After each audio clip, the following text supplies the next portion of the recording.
Assalamualaikum. Waalaikumsalam. Kang, mau nanya, Kitabatul Qorib bab zakat awal-awal penjelasannya gimana ya?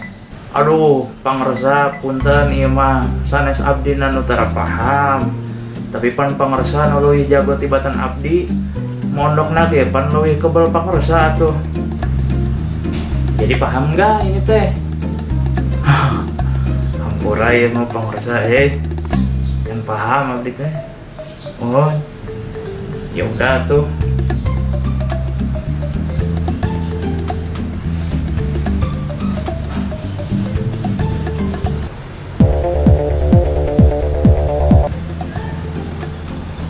Assalamualaikum.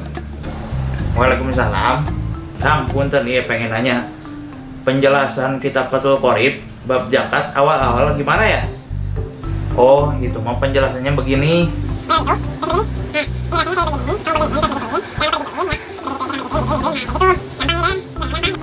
Oh, makasih Kang, hatur nuhun. Sip.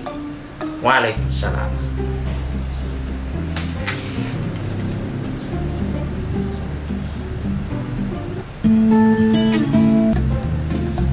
Halo, assalamualaikum. Waalaikumsalam. Penjelasan Kitabatul Qorib bab zakat awal-awal gimana ya? Oh, itu penjelasannya kamu begini. Oh, oh iya.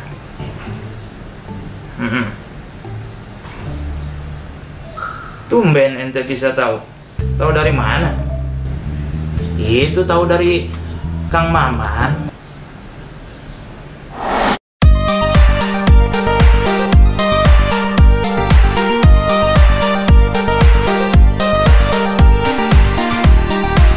Assalamualaikum warahmatullahi wabarakatuh. Balik lagi channel Sutradara Galau, yang mana biasanya kita akan mengupas tentang fakta-fakta menarik seputar dunia pesantren maupun dunia kaum sarungan.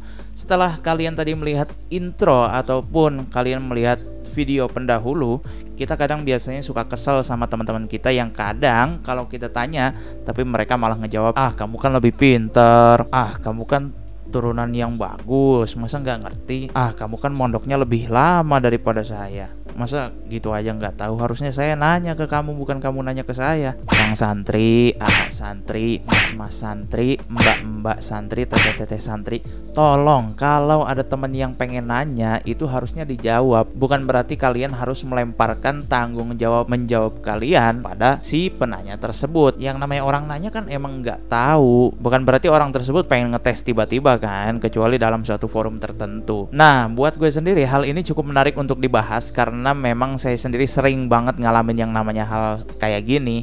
Nggak tahu mungkin kalian apakah sering ngalamin atau 1-2 pasti pernah ngalamin lah gitu. Dan kita akan membahas tentang hal ini dengan fakta-fakta yang menarik. Sebagai pendahulunya, biasanya aku bakal kasih tahu ke kalian bahwa biasanya orang yang suka minta sorogan secara tiba-tiba itu sorogannya nggak bakal bertahan lama. Biasanya orang yang minta sorogan secara tiba-tiba dan si yang diminta sorogan itu nerima-nerima aja, biasanya mereka itu nggak bakal bertahan lama sorogannya, paling antara 2 hari atau 3 hari itu udah wafat lagi sorogannya. Jadi jangan, kalau kalian pengen sorogan sama orang lain, jangan minta secara tiba-tiba gitu. Dan kita akan membahas seputar fakta-fakta menarik kenapa para santri senior itu nggak pengen sorogan atau nggak pengen nyorogin santri-santri juniornya.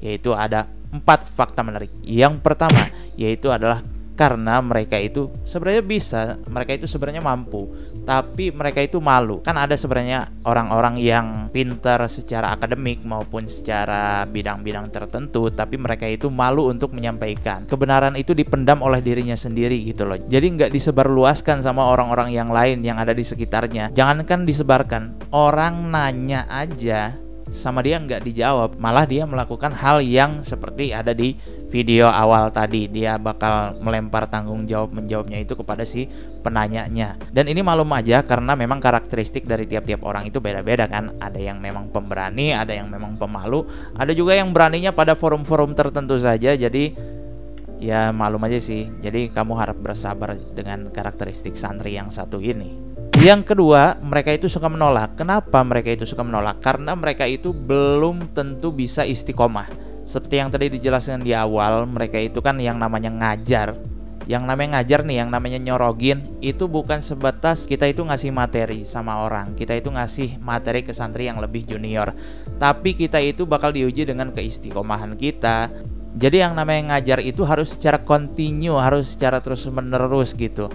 Kita nggak bisa yang namanya ngajar itu sehari ngajar, sehari libur, sampai nanti bisa jadi liburnya ke terlalu betah kan, jadi nggak ngajar lagi. Pokoknya kalau kita ngajar, kita itu selain dituntut untuk lebih memahamkan para santri-santri yang junior, kita juga harus menjaga keistiqomahan kita dalam mengajarnya. Soalnya ya memang yang namanya istiqomah itu kan berat.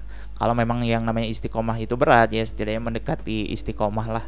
Jangan sampai kita nggak istiqomah sama sekali gitu kan ya. Tapi ya masa sih nanya cuman sekali 2 kali doang kagak dijawab sih kan. Ya tapi itu memang salah satu faktanya sih kenapa mereka itu kadang suka nolak. Yang ketiga, alasan kenapa mereka itu nolak sama kamu, karena ekspektasi dari orang-orang di sekitar itu terlalu tinggi. Misalnya contoh, ada beberapa temanku atau ada salah satu teman aku yang aku itu anggap dia itu sebagai orang yang ahli di bidang fikih semisal, dan orang yang aku anggap ahli di bidang fikih tersebut itu dianggap sama teman-teman kelas sebagai orang yang jadi sumber rujukan kalau mereka punya pertanyaan seputar permasalahan fikih. Tapi itu kan cuma ekspektasi orang-orang doang, itu kan cuma anggapan orang-orang doang. Padahal sebenarnya diri sendirinya itu nganggap saya mah biasa aja gitu, bukan jago-jago banget bidang fikih gitu. Maksudnya ya baca kitab juga belum tentu sering ya kan, paling dia cuma tahu sekedar ngaji kuping doang gitu, maksudnya dengar jawaban iseng-iseng doang gitu. Tapi ya memang karena ekspektasi dari lingkungan yang berlebihan, akhirnya dia sendiri menganggap saya emang nggak seperti yang kamu kira, jadi mendingan kamu jangan nanya ke saya, tanya yang lebih mumpuni daripada saya mah cuman orang biasa aja. Nah kalau untuk alasan ketiga ini oke lah, saya cukup memahami karena memang kadang saya sendiri juga sering kayak gitu sih ya. Tapi ya buat sekali 2 kali nanya, kenapa sih harus nolak gitu? Sekedar ngejawab dengan jawaban yang kamu tahu, apa susahnya? Dan yang keempat, kenapa mereka menolak kamu, ini adalah jawaban yang terpenting, karena mereka itu nggak akrab sama you. Jadi you harus tahu diri bahwa you itu nggak akrab sama orang yang ditanya. Soalnya biasanya saya sendiri suka ngalamin ketika saya nanya sama orang yang kurang akrab sama saya, nanya random lah, dia itu malah ngejawab dengan ekspresi yang kurang mengenakan, dan juga ya dari mukanya juga kelihatan agak terpaksa ngejawabnya. Tapi kalau ditanya sama orang yang akrab, dia itu bakal ngejawab sampai perintilan-perintilan kecilnya juga bakal dijawab gitu. Jadinya ente sadar diri aja kenapa mereka itu kalau ditanya ngejawabnya sekedarnya atau malah nggak pengen ngejawab sama sekali, karena ente itu nggak akrab sama dirinya. Jadi yang pertama, kalian itu harus menguatkan relasi terlebih dahulu. Ngajak-ngajak kopi lah, kasih rokok sebungkus atau kasih nasi bungkus ya kan, kasih apa yang dia suka, itu kan bisa menambah keakraban. Jadi jawaban yang keempat, kalau buat alasan yang keempat ini, yang penting kalian itu harus akrab dulu. Dan bagaimana solusi dari keempat permasalahan ini akan saya bahas di video yang lain. Untuk sementara gitu aja. Terima kasih untuk menonton video saya yang cukup bermanfaat kalau menurut saya, nggak tahu menurut kalian. Kurang lebihnya mohon maaf. Wassalamualaikum warahmatullahi wabarakatuh. Tetap semangat dan salam peci hitam, salam kaum sarungan.